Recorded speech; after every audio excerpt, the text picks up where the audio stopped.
Sutta class. So I would like to introduce to you our topic for tonight, which is Bhante is currently discussing the Savasava Sutta. So this is we'll be discussing more on the Āsavas to be abandoned by developing Bhavana Pahatava. It's the 10th segment of the discussion on this sutta. So this sutta class, I'd like to just make a small announcement that is sponsored by, in memory of Lim Heng Chun, and in memory of Tan Po Chu, in memory of Lim Binio, alias Lim Mei Yong. So it is my privilege to hand over to Bhante, Dr. G.Chandima, all yours, and enjoy the class. Thank you. Thank you, Sister Monitor.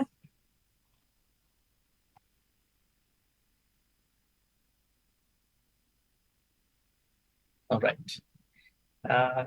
Good evening, Dharma friends. Welcome back to BMV Monday Sutta Study Day 30, where we will be discussing about last section of the Āsavas Sutta. All right. So, since we've been taking a week or two, not what you call continuously doing the discussion. Today you might perhaps not that much recall where we left off. If you can go back to the text, so I can show you.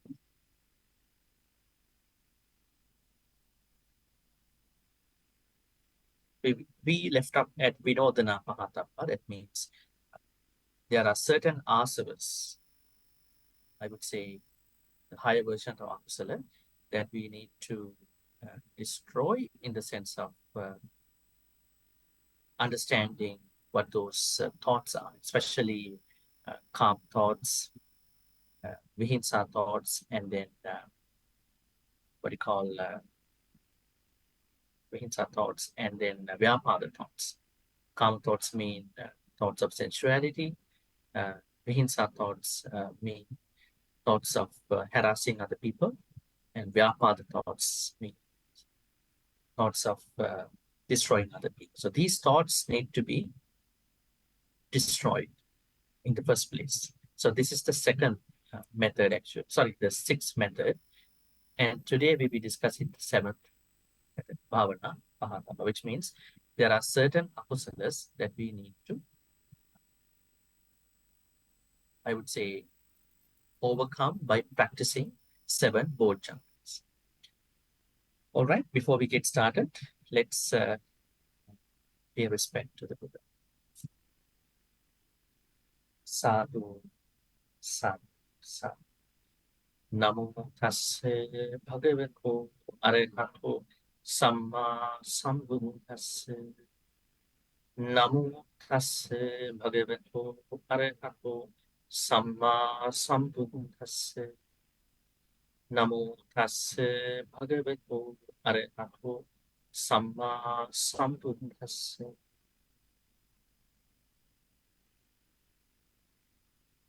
Can everybody hear me well?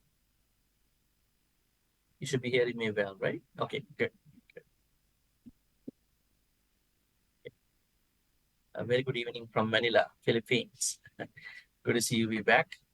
And we will be going to the text here. I think before we go to the text, let me tell you something. Now in this sutta, as you understand, that we discuss that the Buddha's way of looking at akusalas in the form of asava is not one form. That means there are certain akusalas that need to be dealt differently. Now the idea that the meditation, kind of a one meditation, works for every akusala is something that we have to understand in the proper way. Of course, ultimately it comes down to a meditation. It's true, but the initial ways of handling akusalas uh, could be manifold, could not be one way. That means you might understand, learn some sort of meditative things, and you might go and take a sit, and you might do your own meditation. Thereby, you might think that, okay, this is the way how I'm going to uh, overcome my akusalas.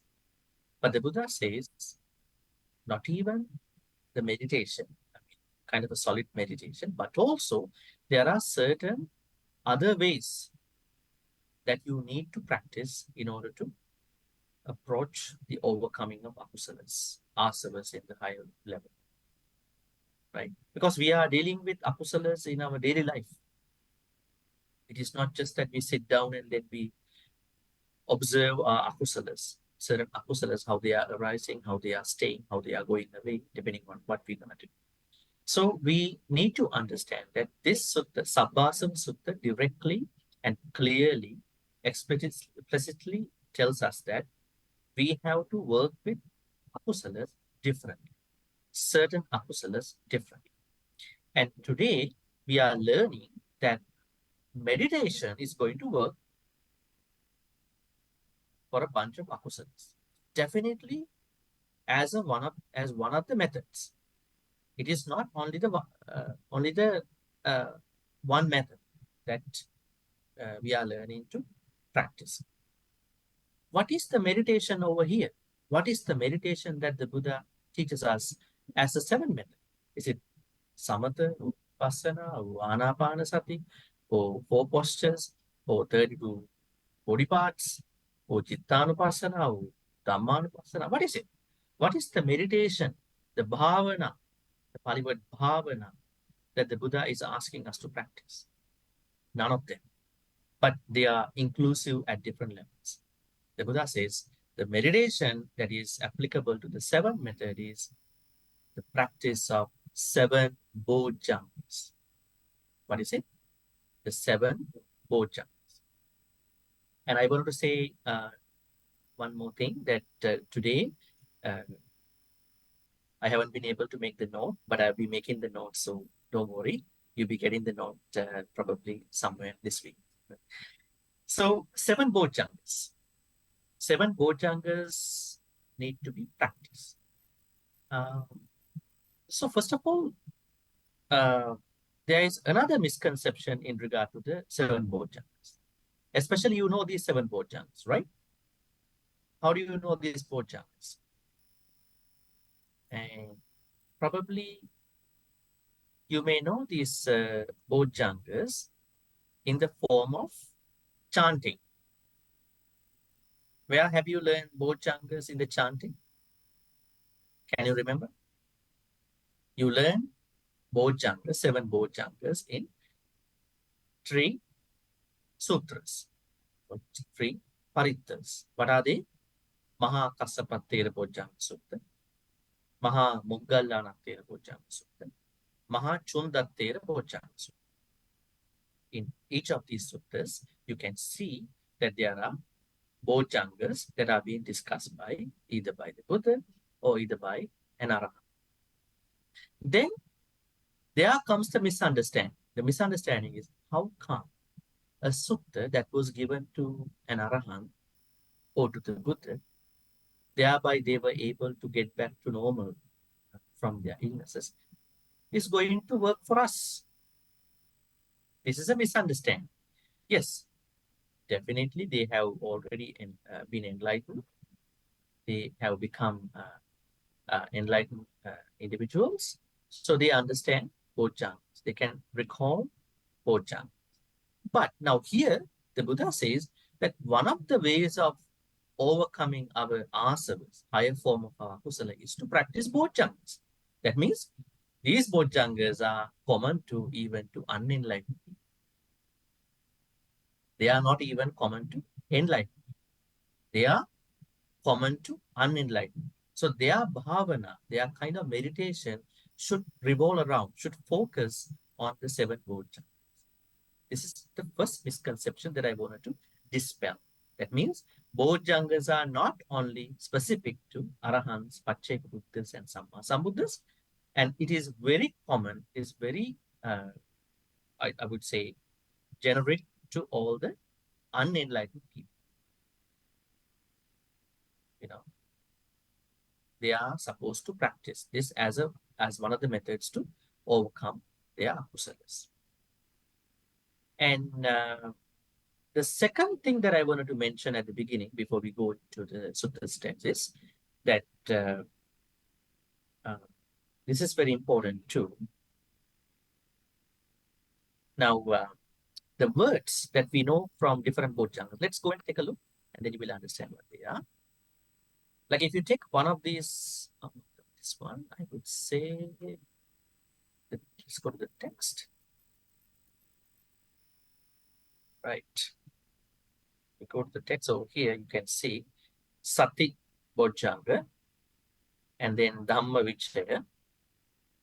Let's see, Virya Bojjhanga, Piti Bojjhanga. Then you can see Piti, and then where are the rest? You can see Passati Bojjhanga, Samadhi Bojjhanga, Upekka Bojjhanga. Right? Now, you see the Pali words like Dhamma Vichaya, Sati, Virya, Piti, Passati, Samadhi, Upekka, right? Now, these words, I would say the qualities, the Dhamma qualities, they are not very strange to us. That means we have learned them elsewhere, right? Is Sati very strange to us? Is a new term to all of us? I don't think so. Sati is not a, Sati means, in your own words, you might say mindfulness, call it awareness. And let's take Virya, energy or effort. Is it a new term to all of you? I don't think so. You have heard this from many places. And what about Samadhi? It is also not a new term to all of us. We have learned, we have heard, we have studied quite a bit about this term too, this quality of the mind, good quality. Upekha, there are new terms to us. We have learned this. How come? Then you might think, is there a difference between those individual qualities when they are associated with the bojjhanga, as the bojjhangas? Actually, there is a way to understand the difference. Now, say for instance, let's take sati. Someone practices sati, that means satipatthana. Someone might practice satipatthana, definitely they practice, all of you. But someone can practice satipatthanas in a way that person wants to have a clear mind, at the same time to have some peace, right? Not necessarily to, I would say, seek for the Nibbana in the first place. So also virya, energy or effort. Someone definitely may start from jhana,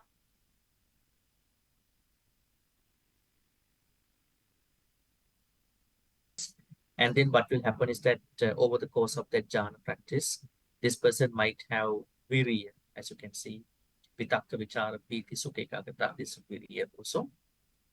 Also piti in that analysis. Then that person might practice virya or piti in that context in a way only to develop jhanas, but there is no purpose of attaining nibbana. Piti is only practice. Piti is only experience, only to what you call understand jhanas, only to experience jhanas. So also samadhi. Samadhi means purpose of samatha meditation of many people. They might attain samadhi, but not just to attain nibbana, but just to be happy, just to be peaceful, as an objective of the jhanas, samatha bhava. Upekha, someone might practice upekha in a way how they practice for Brahma Viharas, Metta Karuna Mudita Upekha, no, not necessarily containing or including, maintaining an idea of attaining Nibbana. That is the difference between when someone practices these individual qualities, and when someone practices these individual qualities with the purpose of attaining Nibbana. Now, Sati, Viriya, what you call Sati, Dhammavichaya, Viriya, Piti, Passaddhi, Samadhi, Upekkha, these 7 Bojjhangas become Bojjhangas when someone practices these qualities with the purpose of attaining Nibbana. But there are others who may practice these 7 without a purpose of attaining Nibbana. Then they are not going to be Bojjhanga. They are just the individual quality. All right, so these two have to be kept in mind before we go further. First thing is, Bojjhangas are not just specific to Arahants and Pacceka Buddhas and Sammasambuddhas. It's common to everybody. And then there's a difference between how people practice these qualities. I would say Sati Dhamma Vichaya Vidya Piti Passamadhi Upekkha, without thinking that my practice may lead to Nibbana or not to Nibbana. That is the second thing to understand. Okay, with these two in mind, let's go to the sutta, especially to read the sutta text. Bhavana, bhavana. The Pali word bhavana, we have to discuss about this term. Now, in the Pali commentaries, especially in the new meditation styles, they use this term a lot. Bhavana, isn't it? Is this term new to all of you? I don't think so. Especially, I'm not going to mention about the names. If you were trying to learn some meditation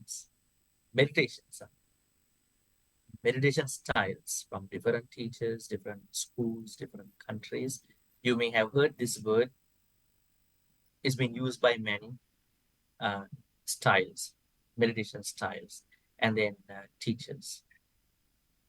But the problem is the contents that they are using with the term of bhavana, and what we see the contents about bhavana in this sutta, especially early Buddhist texts, seem to be different. Now, when you say bhavana, they might say samatha bhavana, vipassana bhavana, or vidassana bhavana. Samatha vidassana. In early Buddhism, we don't see this difference. In early suttas, if you go to especially early suttas, I would say Dhammacakkappavattana Sutta, Saccabhava Sutta, Mahacattari Sutta, Satipatthana Sutta, Mahasatipatthana Sutta, you don't see the difference as samatha vipassana. Because Buddha did not divide his samma sati into samatha vipassana. He said, my meditation is samma sati, right mindfulness. But when you see the contents of samma sati, you would see a certain level of that meditation, that samma sati carries samatha level. At the same time, in a certain level, at a certain level, you would see vipassana style. That means samatha vipassana are different degrees of his samma sati. You can't separate them out. But later on, different traditions, they divided samma sati into, not samma sati, they say meditation, Buddhist meditation, into samatha and vipassana. Especially Pali commentaries as well, especially Visuddhimagga and all these books. So if you are somebody who are really trying to learn about the Buddha's true teachings, early suttas, because we believe that Digha Nikaya, Majjhima Nikaya, yeah, pretty much early suttas of the Buddha, then you need to understand that Samma Sati is Samma Sati. Samatha Vipassana are qualities of that meditation, Samma Sati. So that's something that you're going to practice separately, right?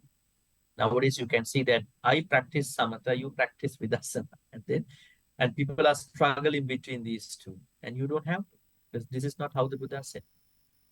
Yes, we do have a certain level of Samatha in that Sammasati. We do have a certain level of Vipassana in that Sammasati. Let's take it as Sammasati, not as Samatha Vipassana.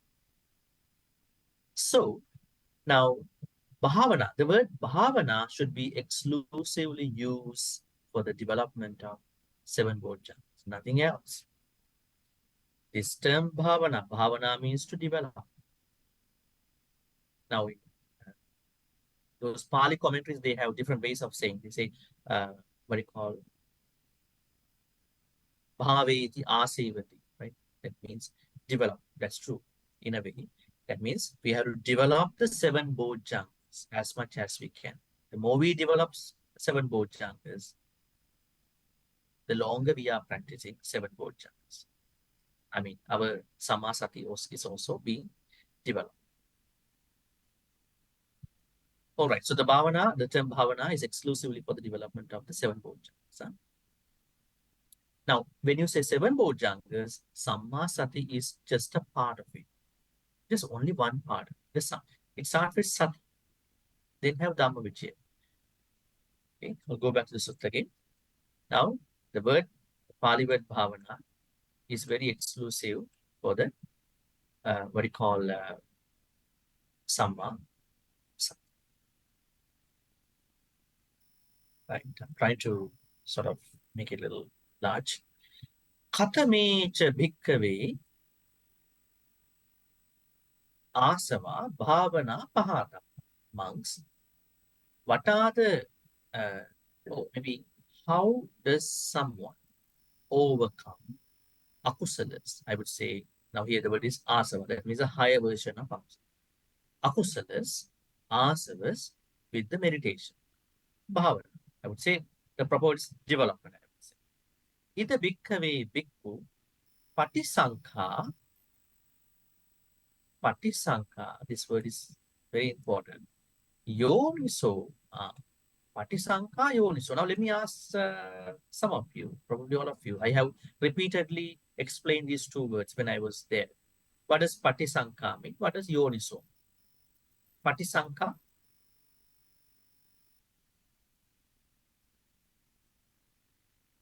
What does patisankha mean?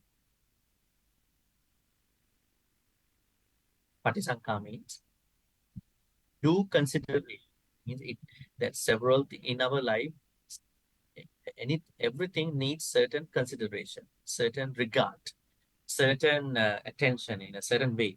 So we need to give the due consideration for the particular activity. We call it patisankha. Yoniso. Yoniso. Yoniso means wise attention, right? I think I have repeatedly explained this thing. Wise attention. Wise attention means, what does it mean? Today I can hear even a small noise because of the sensitivity of the mic today. Yes, you can talk. What does wise attention mean? Wise attention means the ability to trace any experience down to the ability to, I would say, trace any experience down to its origin, down to its roots. We are trying to develop an ability to trace whatever sensory experience to its or to their roots, to their origins. Now, in a very common layman example, let's say somebody blame me, right? Maybe today evening somebody blame me or criticize me. Say for simple example. And then when somebody does something like that to all of us, the immediate thing is that we are trying to defend us. We are trying to defend our character. It's wrong. You are wrong. That's not true. But time to time, it is important for us to go back to the root of the matter. For example, we are thinking, okay, few minutes ago, I was blamed by this person, but now I'm looking at it. So the person who was blamed was my previous self, and it was not anymore, any longer existing. And I'm a new person at this point. So I'm trying to look at the origin of that particular. Even you can go back to the contents. Even you can look at it as a in the broader picture of that particular. Even the good thing, even the bad thing, even good thing, favorable, unfavorable thing. So wise attention helps us to always go back to the roots of any matter. Because we normally decide, we normally make decisions, we normally validate us just from the outside of that matter, not from its roots. I think the example I gave to you was a iceberg, right? You only see the tip of the iceberg. You don't see the full iceberg. The tip is above the sea level, and the full iceberg is below the sea level. Our most of the problems are like that. We only no, I mean the way how we try to consider the way how we going to solve our most of the problems are like we only look at the tip of the iceberg and trying to make a decision. That is not yoniso manasika. That is ayoniso manasika. Unwise reflection, unwise attention. So if we can look at the whole, the bigger picture of that any event, then we are becoming wiser. Now here, patisanka with due consideration at the same time with wise attention. What is going to happen? Patisanka is one yoniso.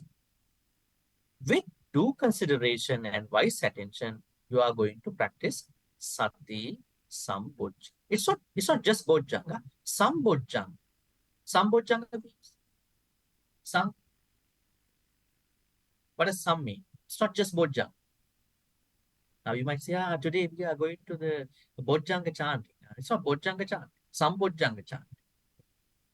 Bojjhanga sample, sambojjhanga. Sambojjhanga means full. Sam means full, overall.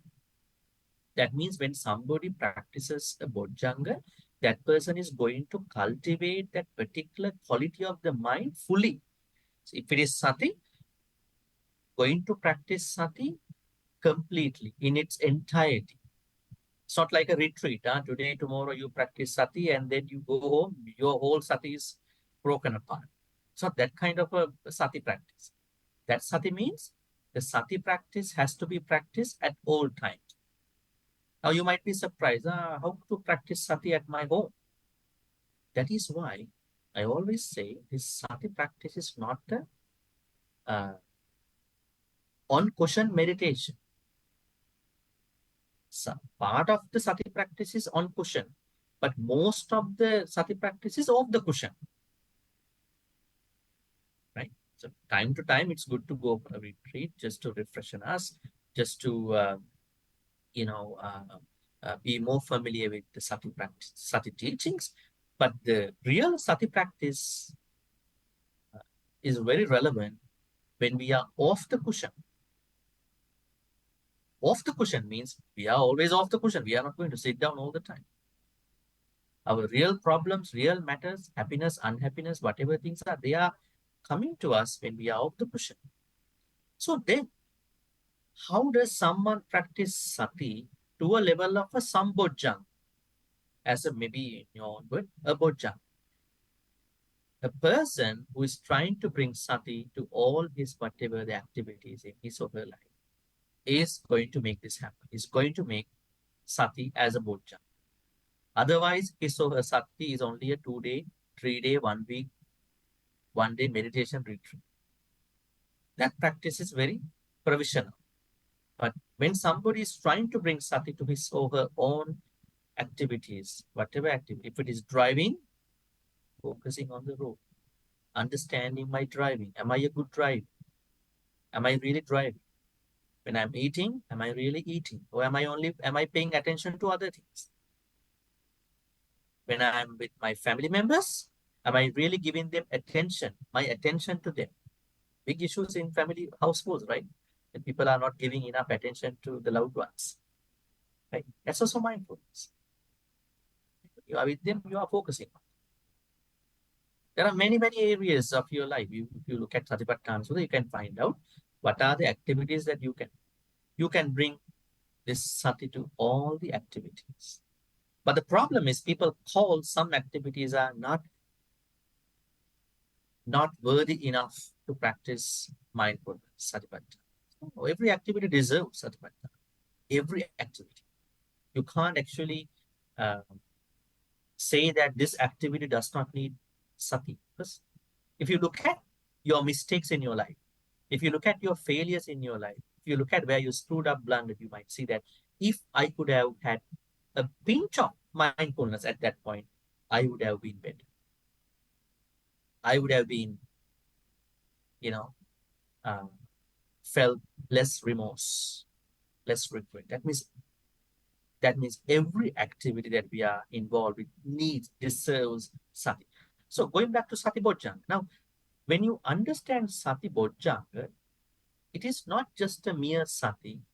It is the complete entire practice of sati, which helps you to uh, bring you to nibbana one. That is sati sambojjhanga. We can discuss many things, but I'm not going to discuss all that. We don't have time to talk about all that. But just to understand, if somebody practices sati as a standalone, as a separate 1 day, 2 day, 3 day, new moon, full moon, maybe only couple hours meditation, that is not going to be a sati sambojjhana. It's going to be just a sati practice. That's not going to work. That might work for you better than you were before, but in order for you to go to that sati sambojjhana, you need to bring sati to all activities. Now, just to spice up this idea, let me show you a couple of things from the Bojjhanga Suttas, which you already know. You will perhaps understand what it is. Right? Okay, so here I'm going to show you Maha Kassapattena Bojjhanga. In this, I don't want to talk about the background story. You can go to the place where 7 Bojjhangas are being discussed. You know what they are. You can see here, Sati Sambojjhango O Kassapa Maya Sammadakkato Bhavito Bahulikato Abhinyaya Sambodhaya Nibbanaya Sangha. I'm not worried about bothered about these terms actually. These are actually very clear. When somebody practices any bojjhanga, sambojjhanga, you would see it would lead you to higher knowledges. It would lead you to full enlightenment. It would lead you to enlightenment. They are pretty specific and it's clear. But see these Pali words. Sati sambojjhango vasmaya sammadakkato, that he well expounded, but bhavito bahulikato. You can see here, cultivated, and fully developed by me. Cultivated and fully developed, not developed, fully developed. Bhavita bahulikata. That means in order for sati to uh, reach to bojjhanga, sambojjhanga, we must be able to practice it fully. How to practice sati as a full practice? We must be able to bring sati to all our activities. Only one part of this bhavana. Okay? Now, not even that. Sappasava Sutta says something very interesting. What is it? Let's go see. Patisankayusu Sati Sambojjhanga Bhaveti Viveka Nissita Viraga Nissita Nirodha Nissitang Vossagga Parinam. That means every bojjhanga which we need to practice as a cultivation needs to be practiced according to Viveka, Viraga, Nirodha, Vossagga Parinam.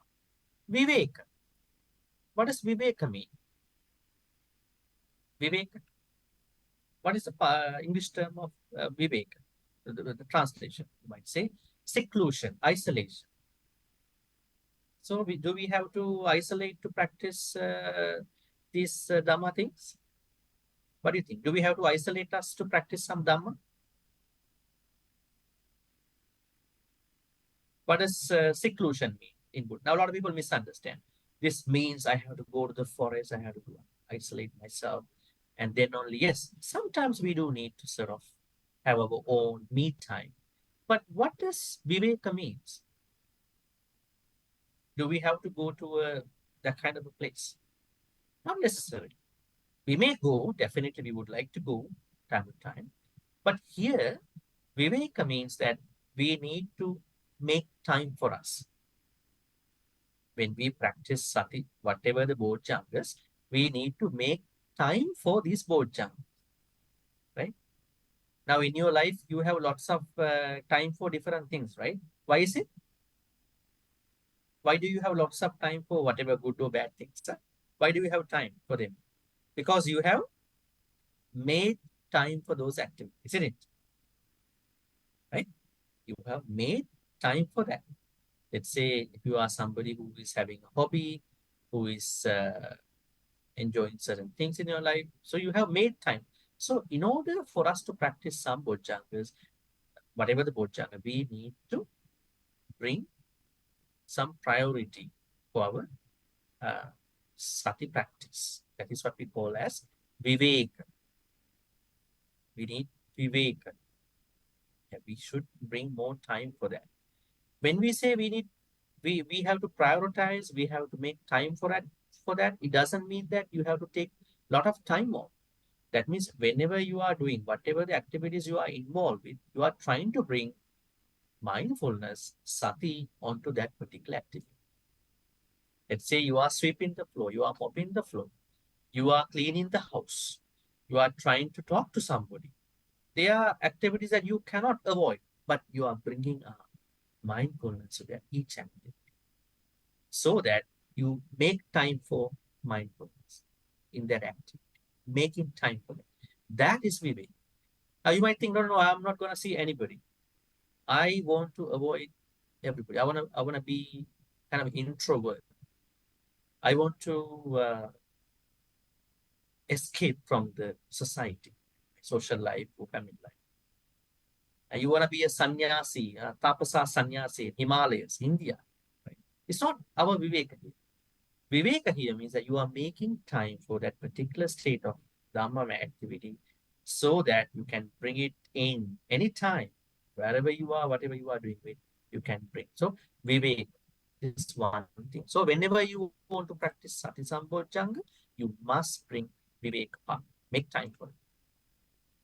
Then, not even that, Viraga Nissitam, Viraga. Viraga means, what does Viraga mean? Raga means sensuality, you could say lust.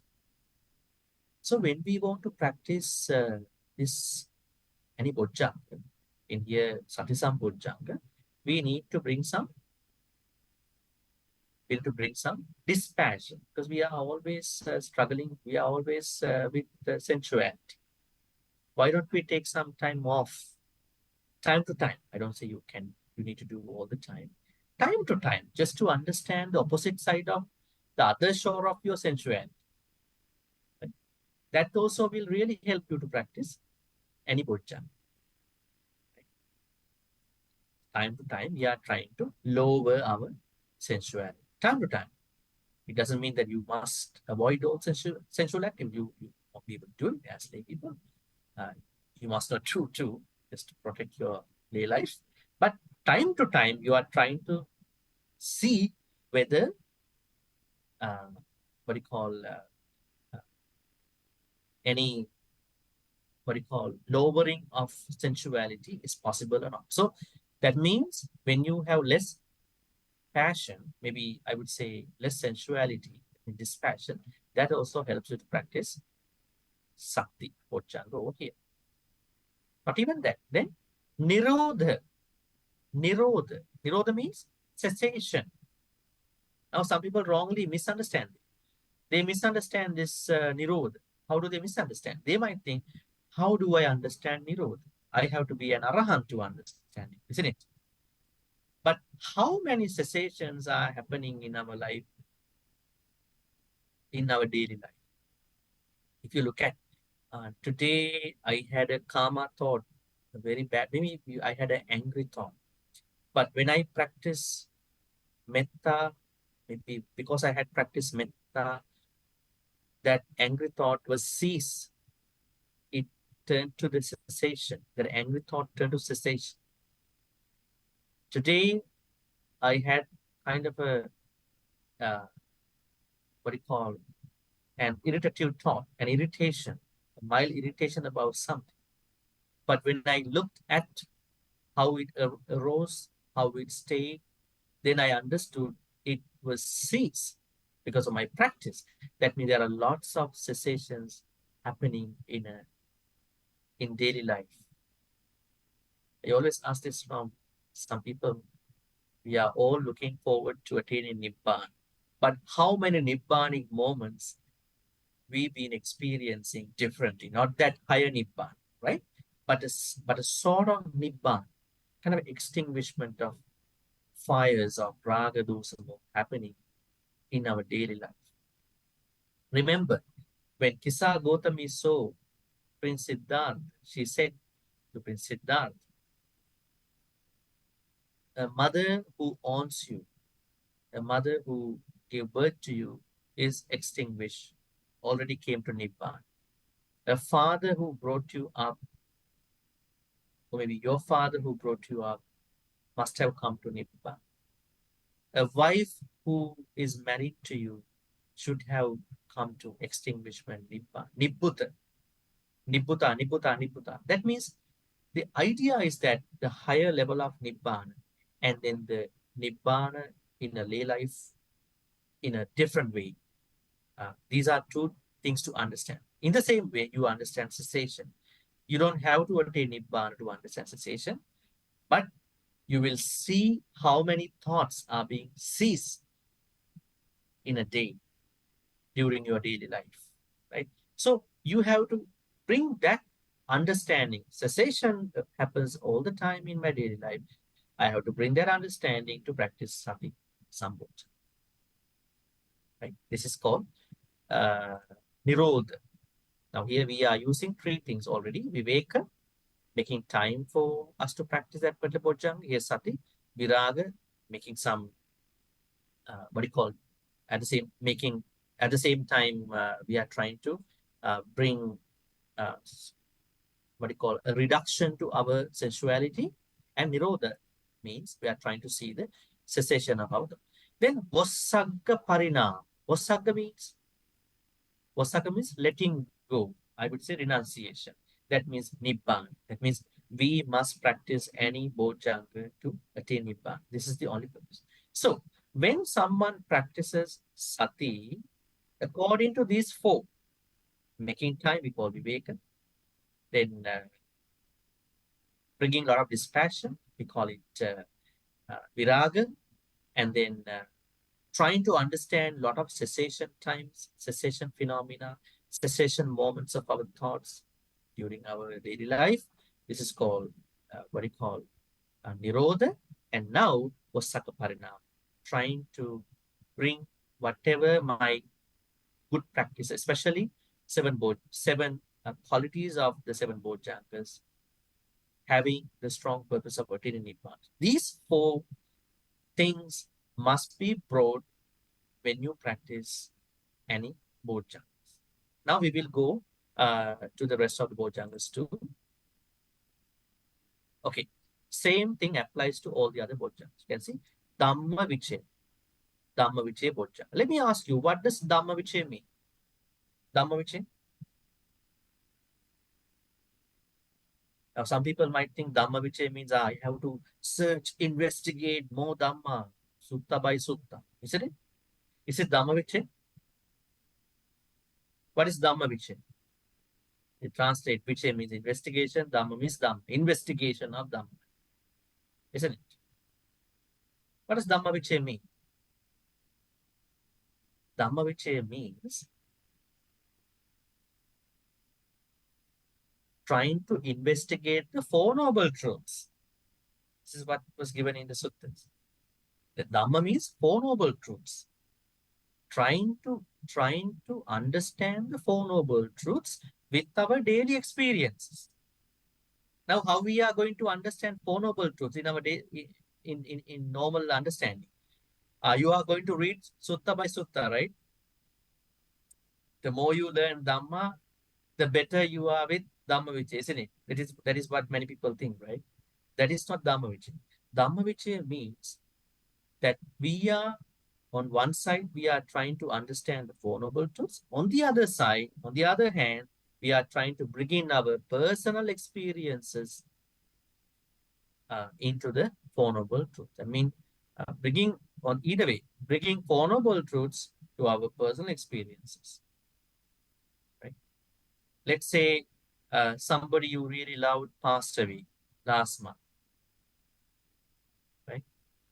At that point, what could we do here with Dhammavichari? Very good experience. And we are going to bring in the Four Noble Truths into that experience, that grief experience, that grief management, the sorrow, lamentation, the sadness, what you call one of the dosas.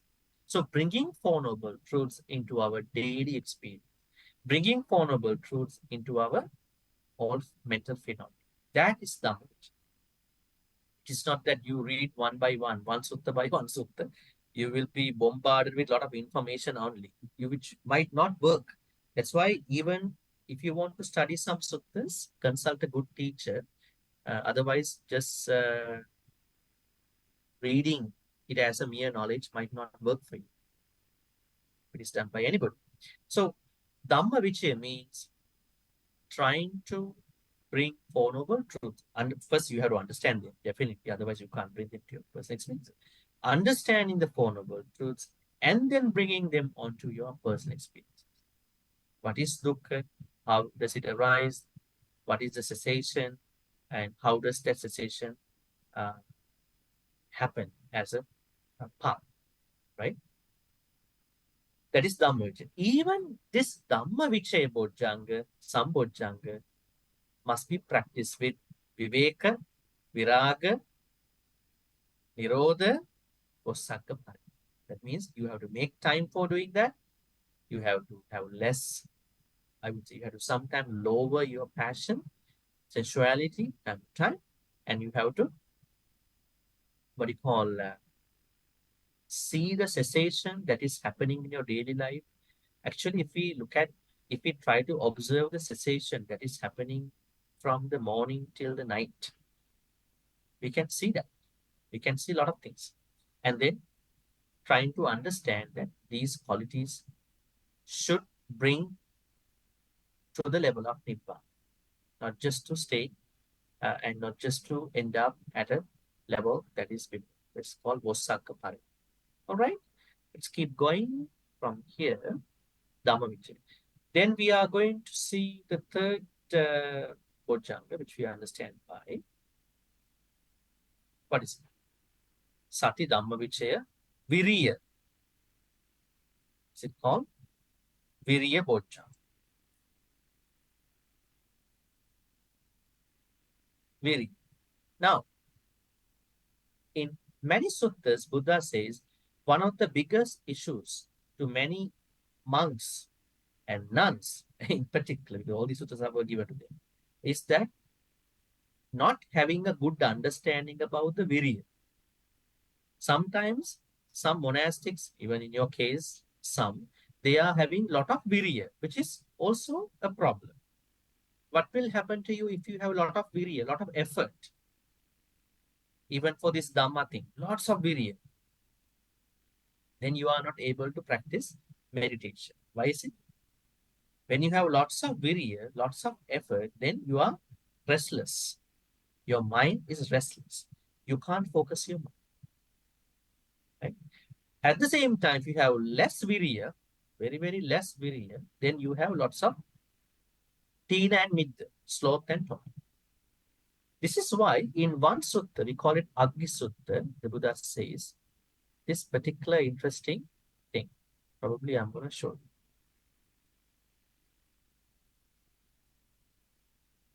Right? As you can see here, sati definitely helps us to balance spiritual qualities, as you can see here.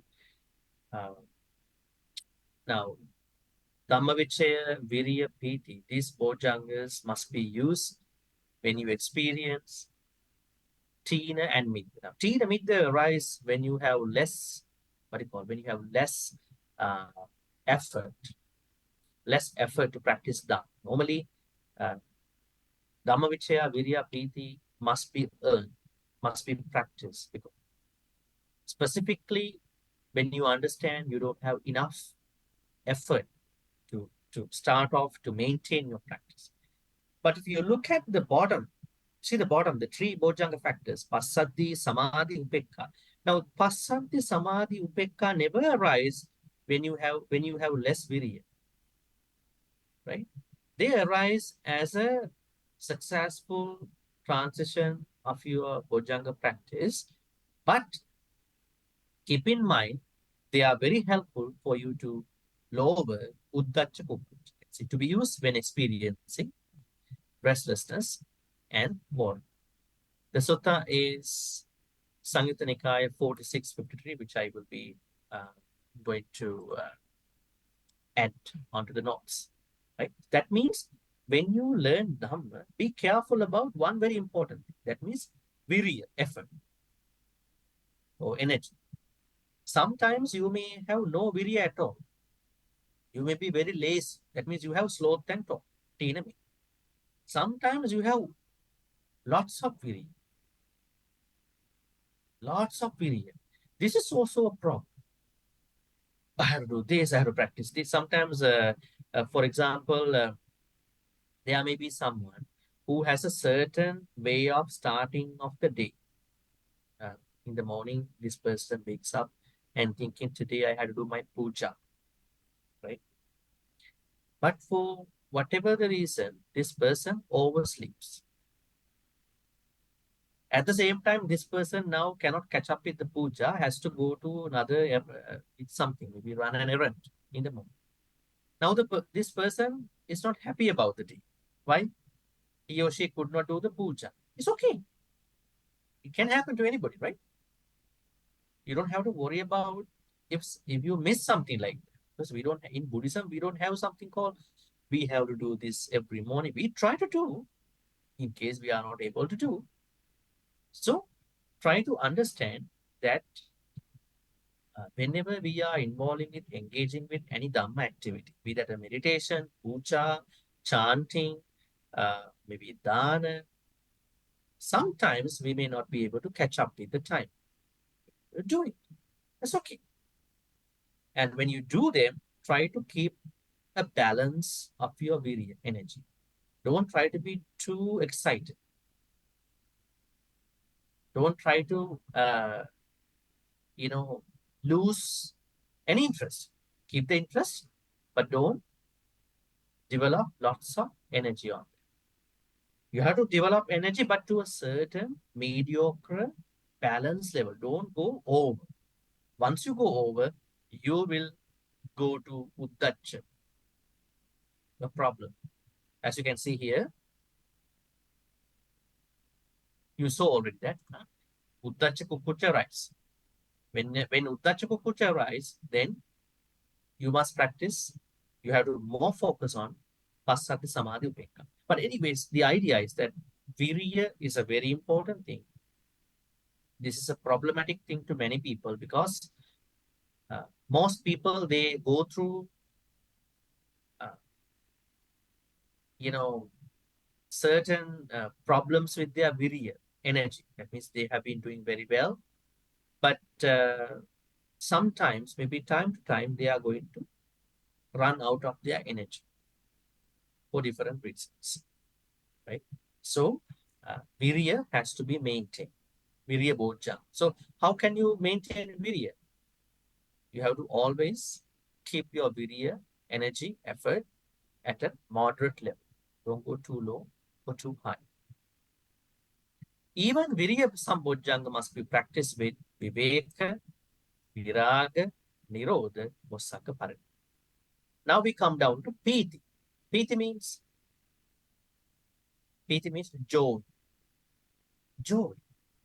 In many suttas, Buddha says that a big issue for a monk, for a Buddhist follower to attain Nibbana is the joy that is experienced by the meditator during the jhana process. Why is it? Now, we all normally start our meditation practices with jhanas, right? Isn't it? We practice jhanas. How do we practice jhanas? We are trying to practice anapanasati. Thereby, we are trying to overcome Pancha Nivarana, 5 hindrances, Kamachanda, Vyapada, Tinamita, Uddhacca, Vicikicchas. Thereby we are attaining certain jhana stages, first jhana, second, third, fourth. Now the Buddha says, for most people who have experienced the piti, joy out of the jhana, is having a big impediment to go to Nibbana. That impediment, that hindrance, another new hindrance, it's not the hindrance itself. The new hindrance is that when they like the joy from the jhana, they don't think about Nibbana. They end up with that jhana. They end up with that particular piti practice. Here, the Buddha asks us to keep the piti not without falling prey to the jhana practice. So we have to keep our piti till we attain further higher levels of our spiritual practice. Don't just uh, slow down at the same time, end up with a jhanic piti.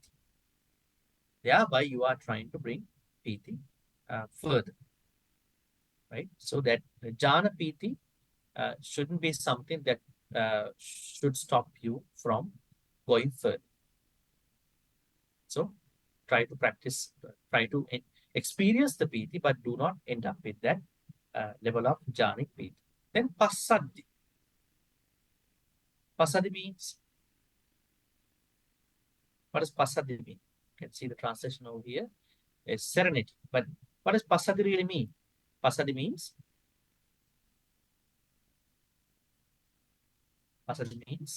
a composure. But what kind of composure is this? What kind of serenity is this? There are two types of passaddhi: kaya passaddhi, chitta passaddhi. That means we should be able to sort of keep us into composure. Now, when somebody is experiencing sati, dhammavichaya, virya, piti, uh, these bojjhanga, sambojjhanga factors, there is definitely a certain serenity uh, arises. But that serenity should go in two ways. One is kaya passaddhi, the other one is chitta passaddhi. Kaya passaddhi here means kaya and chitta means chitta you can see about the mind. Kaya means the body. But in Abhidhamma, they have a different way of explaining chitta and cetasika. But here we understand we have to have a composure, like I said, a serenity in terms of our mental structures and bodily structure. That happens when you practice passaddhi along with the four requirements. What are they? You can see here: viveka, viraga, nirodha, osaka parima. Now, you might perhaps see, is it a gradual process? Yes, I mean, you may need to start with the first one. Maybe then at the same time, while continuing with the first one, you are practicing the second, then keeping the first two and then the third, keeping the first three, then the fourth. You are gradually developing these 7 bojjhangas. Then we come down to samadhi. Samadhi means, what does samadhi means? Samadhi means, this has two interpretations. One is samadhi in terms of the Hindu practice. The other one is the samadhi practice in Buddhism. What is the samadhi practice in Hinduism? Jhanas. It's a jhanas. That means starting from first, second, third, fourth jhanas. What is the purpose of Hindu jhanas? Why do Hindu people practice jhana in Hinduism? They practice jhanas to have a happy mind, bliss. Do they have a purpose of practicing jhanas to attain nibbana? No. So the Buddha says, if somebody practices jhanas just to feel the bliss, just to have the happy mind, that is called miccha samadhi, wrong concentration. But if somebody practices jhanas to attain to attain Nibbana, that is called Samma Samadhi, right? Concentration. So we have to understand these two separately. Now here Samadhi means that Buddhist practice. On another note, you may have learned Samadhi from three disciplines: Sila, Samadhi, Panya, right? You may have heard that. What is Sila, Samadhi, Panya in that context? Sila, Samadhi, Panya means three categories for the Noble Eightfold Path. Say, Samadhi, Samma Sankappa, right view and right intention or thought falls on to the Panya, wisdom. Then Samma Vacha, right speech, Samma Kamanta, right living, right action, and Samma Ajiva, right living, fall onto what you call Sila part, morality part. Then Samma Vayama, Samma Sati, Samma Samadhi fall into Samadhi part, concentration.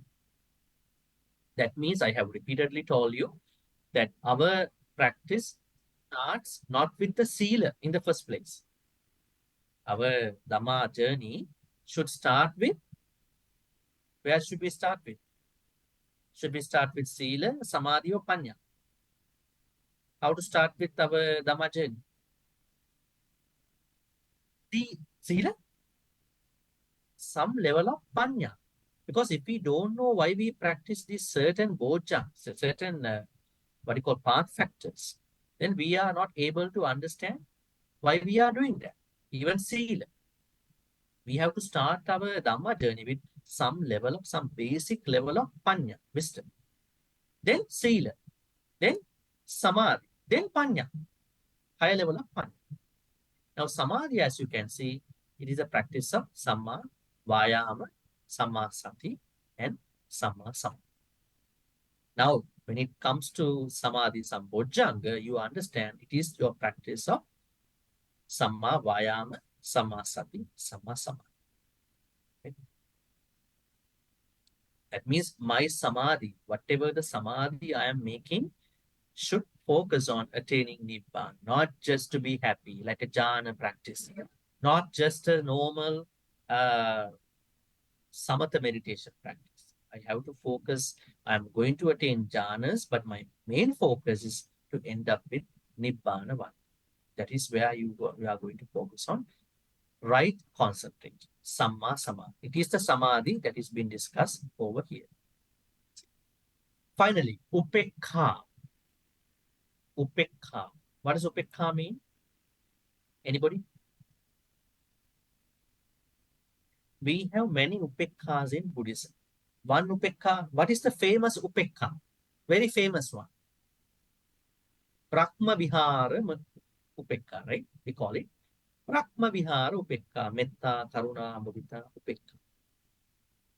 That means being able to stay balanced in whatever our perspective, seeing, talking, whatever thing. Staying balanced. Which is the hardest thing to many people, right? In this world. Then according to our understanding, Metta is the starting point. Karuna is more difficult than Metta, one step further. Then Mudita is more difficult than Metta Karuna, right? Now, in simple layman English, I would say practicing Metta is easier than practicing Karuna. In order for you to practice compassion, you have to understand what is going on. You have to put you in their shoes. But for practicing Metta, you can do without names, without people. Just practice Metta. But Karuna, you have to understand the pain of that person. Empathy and compassion. Now, Mudita is more difficult than Metta and Karuna. Why?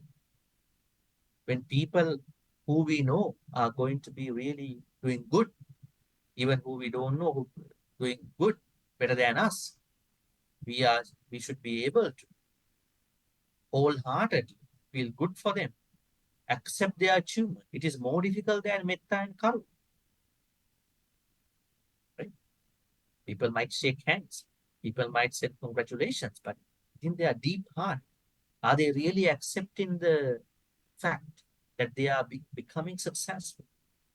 And then upekka is what you call equanimity, being able to balance out perspective, everything is the hardest, more difficult than metta, karuna, mudita. Now, one one context of upekka is this Brahma Vihara upekka, the upekka context of Brahma Vihara. Then another upekka is Sankhara upekka. What is it? Sankhara upekka. That means this is one of the highest knowledges the Buddha had, Sankhara upekka jnana, one of the 73 jnanas. But I would say Sankhara means whatever the things that are happening in the world, especially mundane things, the Buddha or even us, we should be able to bring upekka to understand. Now, when you talk to somebody, when you talk to somebody about politics, about religions, about society, about the world, most people's perspectives are very diluted, one-sided, right? Because they are not able to see everything in moderation. Whatever they prefer, whatever they like, they have a very hard perspective on. So Sankarupekka means whatever the things are going around the world, but we are able to look at them with a balanced mind. We are not bothered by anybody. We are not bothered by any person, but rather we are trying to shapen our understanding very balanced. We try to see the bad, good as good, but our understanding is we are not trying to uh, what you call pollute our perspective. We are trying to bring in lots of right view, samadhi. That is Sankara Upekka. Now here, going back to Upekka, Upekka has two perspectives, as I said. One is Brahma Vihara, the other one is Sankara Upekka. So when somebody is planning to practice Upekka as a mental quality, in order to attain Nibbana, this person must focus on these two aspects, as a Brahma Vihara Upekka, as a Sankara. Okay? I think the hardest thing to many people is to stay balanced. When anything happens in their life, how to stay balanced, not to be veered off, not to be preference, not to take sides, right? You take, for instance, in your life, when something happens, are you taking sides of people? Are you taking different areas? Are you giving preference to certain things? Then you are losing on upekka, right? So upekka means trying to understand the reality at the same time, not becoming a part of one side, staying balanced. There are 8 things that are happening to us in our life. Labha, alabha, ayasayasa, ninda, prasansa, sukha, dukkha.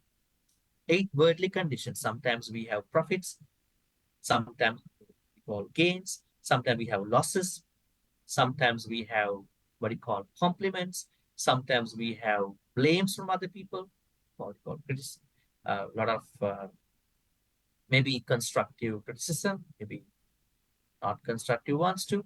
Sometimes we are famed, sometimes we are defamed, sometimes we feel happy, sometimes we feel unhappy. Doesn't matter. Regardless of what is happening to me, to you, anytime in your life, tomorrow, today, day after, if you can stay balanced whenever all these 8 are happening to you, you have picked up. But if you think that you are kind of shaken, then you have to work on your upekka. So that upekka is what we understand over here as a bodhja. So practice upekka all along, all day long, all night long. That is how you're gonna bring upekka as a what you call bodhja. All right. In order to practice that upekka, you also need viveka, viraga, nirodha, vasankapa. For the last time, I'm explaining viveka means making time for that particular bodhjanga. Viraga means trying to reduce some sensuality to practice that bodhjanga. Trying to understand the cessation of your thoughts about upekka, that particular bodhjanga at different times on the day. and trying to always think that these practices are being practiced by me in order to attain Nibbana. That is my sole purpose. All right. This is how someone practices 7 Bojjhangas as the last method of overcoming Āsavas. Bhavana means 7 Bojjhangas. Now, we are going to the last segment here. Yang hissa bhikkhave abhavayato upajjayu asava vigata parila. Bhavayato evansate asava vigata parilaha nahum. Very interesting. Now, when someone who is practicing these 7 with viveka, viraga, nirodha, vosakparina, then that person minimizes any akusalas, any asavas that are arising to somebody who does not practices these 7 Bojjhangas. This person minimizes because this person practices these 7 Bojjhangas the time. The sutta uses 2 words. I think I already explained that: vighata and paril. Vighata means annoying. Parilaha means burning. Actually, asavas are very burning, right? Very annoying, isn't it? When some akusalas come to us, let's say you are very angry about someone who you really like, it's very burning inside. You don't like that feeling, but you have no choice of not maintaining. So, when you practice 7 Bojjhangas, you don't have to deal with that annoyance. Going beyond that, actually. It's not burning anymore, not annoying anymore. So, for a person who practices 7 Bojjhangas with Viveka, Viraga, Nirodha, Vasaka Parinama, this person minimizes or probably going to abandon any burning or annoying asavas that are coming to that person compared to somebody who does not practices 7 Bojjhangas. Further to that, Ime Bucchanti Bhikkave Asava Bhavana. These are the 7 Bojjhangas that must be practiced as the 7 method in terms of asanas. Okay, this is the last paragraph of the sutta. We are going to look at it today. Yatoko Bhikkave Bhikkhuno Ye Asava Dasana Pahatavaha. That means when somebody practices these 7 methods. What is the first method? Dasana. Dasana means, what does dasana mean, dumb folks? Dasana, seeing. Then Sangvara, guarding your sense. These are methods to overcome your sense. And then Patisevana, wise use of needs. Adivasana, tolerance. Parivajjana, that means, what does parivajjana means? Abandon, tolerating, and then avoiding. Parivajjana means avoid. Vinodana, destroy. Then bhavana means develop. When somebody practices these 7 methods, in terms of asavas, what will happen? You can see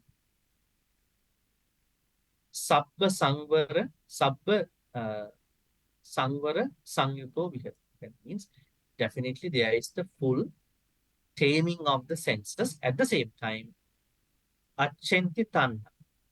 That person is able to, as you can see over here, severe, uproot the craving. At the same time, Vivattai Sangyojana. That means going to throw off the fetters, 10 fetters, and Samma Manabi Samaya. Very importantly, is able to cut through the conceit, man, and Antamakasi Dukkhasa. That means has made the way out of the dukkha. Actually, next day, when we are going to do our next sutta discussion, I'm going to have a review of these 7. I don't think we have time to review today, but today I was primarily thinking to finish the 7 method. So it's about, so let's don't think about the whole sutta today, but just to give some thoughts about the 7th method, last one. It's about the bhavana. Bhavana means developing 7 bodhidharmas so that you can minimize, you can what you call lower lots of Āsavas, Āsavas, high version of Āsavas. All right. So leaving a review of the full sutta for the next Monday, now we can go for a Q&A. If you have any questions, please raise. You can come forward to this mic over here and then ask the question about today.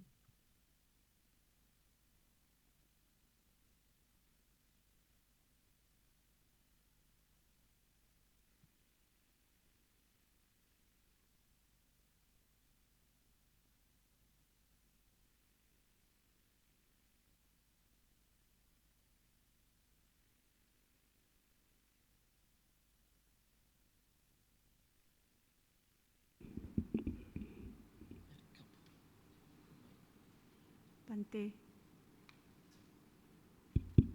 Bhante.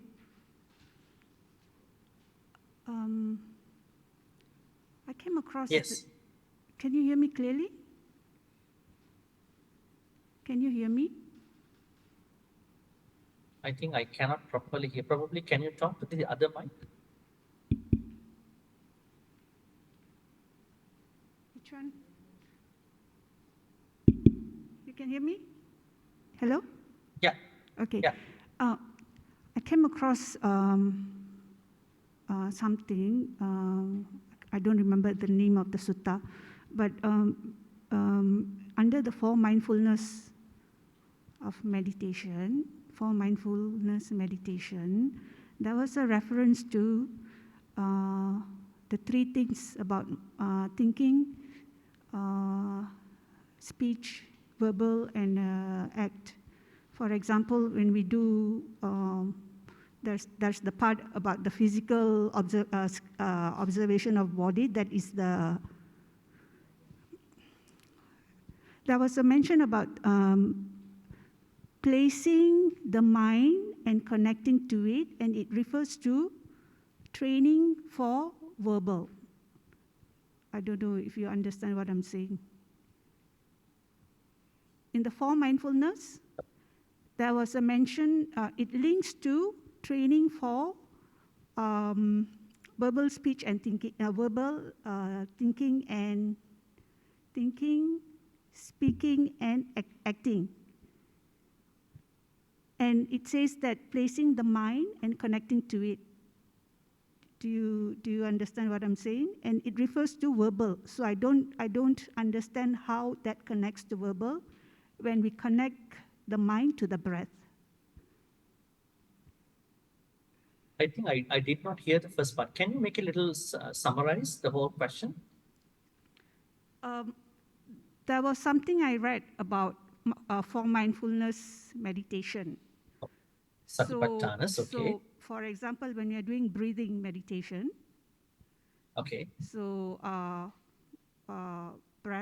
breathing is an aspect of the body, right? Okay. And then the second part is placing the mind on it and connecting to it, which refers to the aspect of verbal. So I don't understand how connecting the mind to the breath can relate to verbal. Do you recall? Okay. So how does, what you are asking is, how does Anapanasati connect to the mind? Isn't it? No, connecting the mind to the breath, that is the breathing in, breathing out, right? Connecting mind to the breath. And then we say that I am breathing in, my in breath is long, my out breath is short, right? Okay. So that part, I believe, is referred to the verbal thing, but I don't understand why it is called verbal. Okay. So you are asking, how does the mind connect to the Anapanasati? No, the verbal aspect of it. Verbal aspect. Okay. So in the suttas, it is explained that our words come from vitakka vichara. Our speech, speech arises from vitakka vichara. Vitakka vichara means two functions of the mind. So in order for us to talk, mind should be definitely supportive. Mind should be definitely conditional to the speech. So that's how we're going to look at. But I take Anapanasati part, breath and mind differently, because that is what the Buddha says. He says that our main purpose of the Satipatthana, especially Anapanasati, is to refine our breath. That means you are starting your Satipatthanas with Kayanupasana. In that Kayanupasana, what you are doing is that you are trying to watch your body to become aware about yourself. But if you ask how does mind or breath connects to the speech, there's no argument about it from the Buddhist text. It says that our speech arises from two mind functions, vitakka and vichara. Does it make sense? Yeah.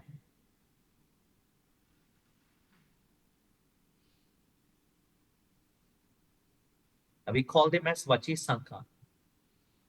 Vachi Sankar. All right. Any other questions about today? Yes. Good evening, Bhante. The Satta Bojjhanga normally are recited. The Satta Bojjhanga recited to Venerable Moggallana, Chunda, and Sariputta when they were sick.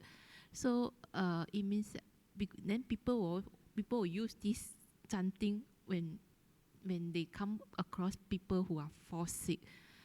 To me, I think we cannot simply chant this Satta Bojjhanga to people who are sick if the sick people does not understand or practice the Satta Bojjhanga. May I have your thought on this? Thank you, Bhante. This is what I dispelled at the beginning of this sutta discussion, isn't it? I said at the beginning that there is a widespread misconception that Bojjhangas are only specific to the Arahants and onwards, right? But this Sabbasava Sutta says that one of the methods of overcoming our own akusalas, that means who are having akusalas? Arahants having akusalas. Pacceka Buddhas or Samma Sambuddhas are dealing with their akusalas. No, they are not. They already finished their akusalas. So then why did the Buddha ask normal people to practice Bojjhangas? Now these, if you can look at Bhave Tabba, the seventh method, says Bhavana here means 7 Bojjhangas. That means 7 Bojjhangas are not only exclusive to the Arahants. Arahan Mahakassapa, Arahan Moggallana, whoever Arahants. But they also used it in a way that how they were able to recover from this, right? But if you look at the suttas, there is another problem coming up. What is it? When Arahan Moggallana, Arahan Sariputta they were having illnesses, they could not reflect the 7 Bojjhangas by themselves, isn't it? Only when the Buddha went there, Buddha told them to reflect those 7. That means a special kind of thing. That means even Arahants cannot sometimes reflect upon Bojjhangas unless they were directed by somebody else as an Arahant. But as you said today in the question, as you asked, that 7 Bojjhangas are not common to, not specific to Arahants and so on. They are things that we have to develop. Now, they have developed already. We as unenlightened people must develop. So the more we develop, the more akusalas can be overcome. So that means even if you take the Bojjhanga Sutta version, you might see, yes, they were given to Arahants, but even the Sabbasava Sutta, in Sabbasava Sutta, you understand these 7s must be practiced by unenlightened people like us to overcome certain Āsavas, akusalas. Now, in here, in the Sabbasava Sutta, it does not say that when you overcome 7, when you practice 7 Bojjhangas, you are not going to get better in your illnesses. That is only specific for Arahants. But here it says 7 Bojjhangas can be practiced by anybody, not even Arahants. Arahants' case is that they have already practiced, they already developed. They just think about it. They are practiced. But we have to develop. But if you ask another thing out of that about the 7 Bojjhangas, in a way that monks go and chant 7 Bojjhangas, 3 Bojjhangas to sick people. Right? I don't know whether that is related to your question too. Can the patients overcome their issues, health issues, by listening to the Bojjhangas? Right? This could be a part of your question. Yes or no? Because let's say when a monk goes to a house and then chants Bojjhangas, the devotee is thinking, may these Bojjhangas help me to overcome my illness. That is a strong wish. So she or he thinks that I can get over. Maybe he or she get a good mental boost in a way. At the same time, the what you call compassion level of the monk who is chanting that, may this devotee get well. It can help. It may not help. You never know. But we cannot just throw it off thinking that's only for the Arahants. So it can work. But on the other hand, Bojjhangas must be practiced by all of us. So it's a common practice to all of us, given by the Buddha. Make sense? Okay. Any other questions? We can take one more question, then we can go to the transfer. So.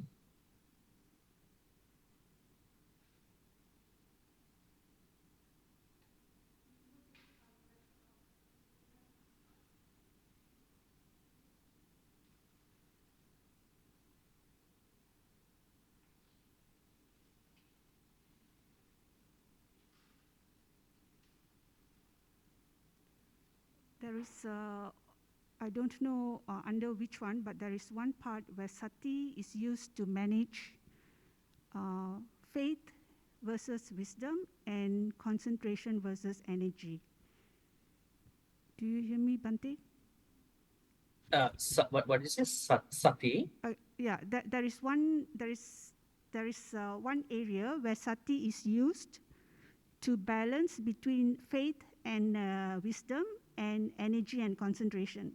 So in this in this 7 Bojjhanga, does sati play the role, or is it that it doesn't, because there is a progression of development in the 7 factors, and it's the nirodha, viraga, those are the things that play the role to balance them out?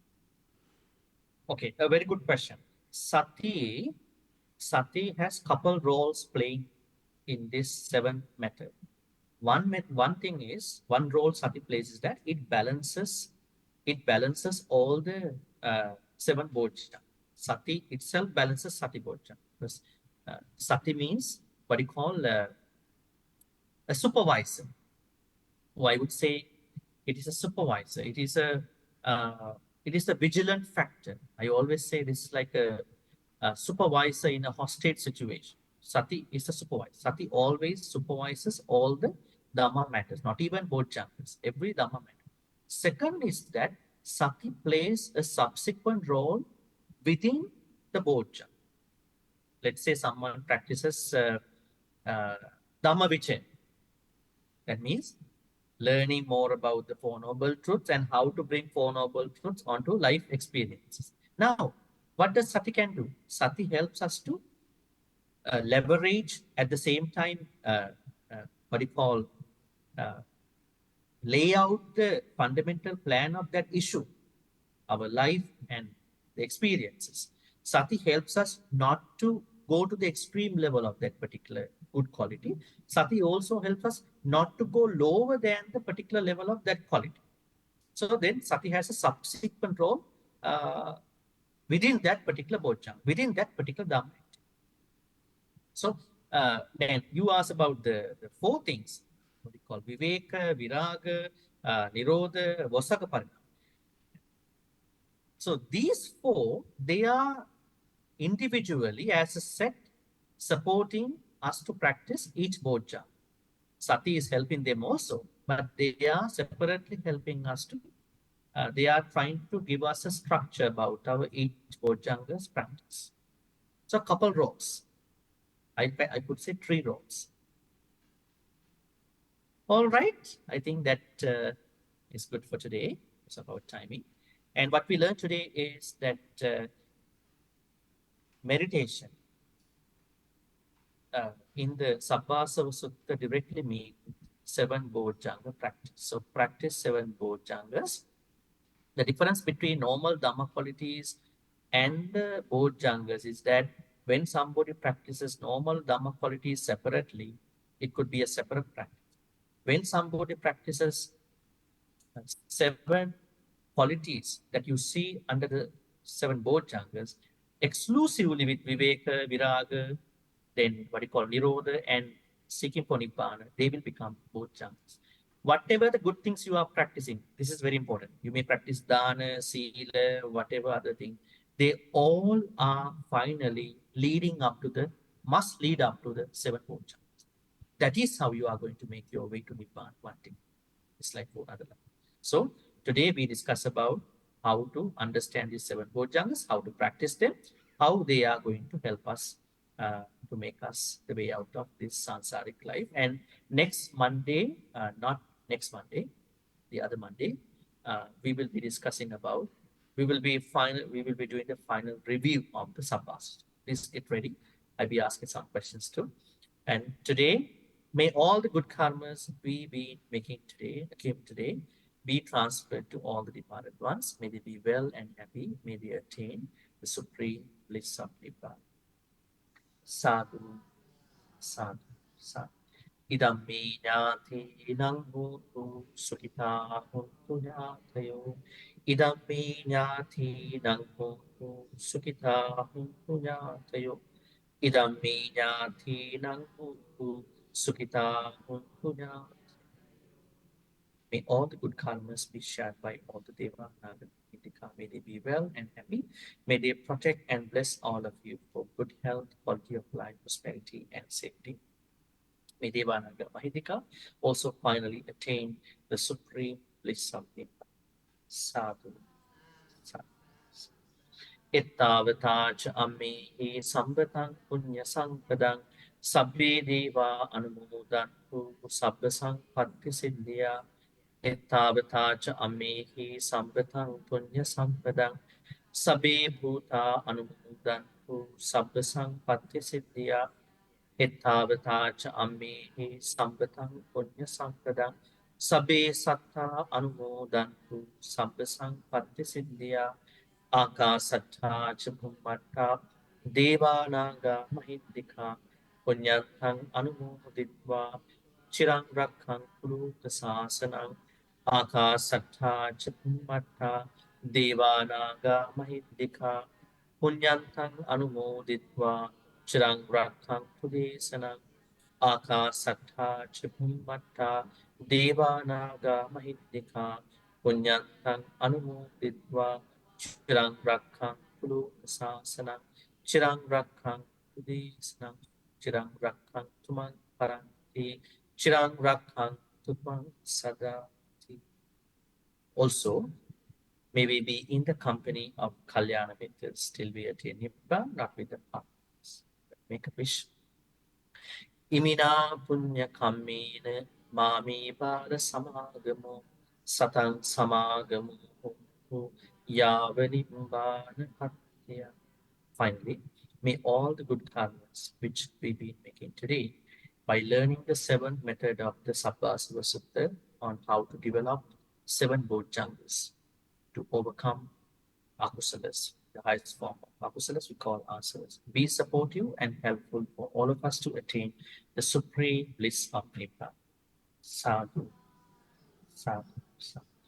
Abhivadana silissa nichang vaddha pacha ino chattaru dhamma vatthanti ayuvanno sukhang balang ayurarogya sampatti sagga sampatti vivacha Atu nibbana sampatti iminate saminchatu sadhu. wishing you a good night, safe drive back your home. See you another Monday. Yes. Good night, everybody.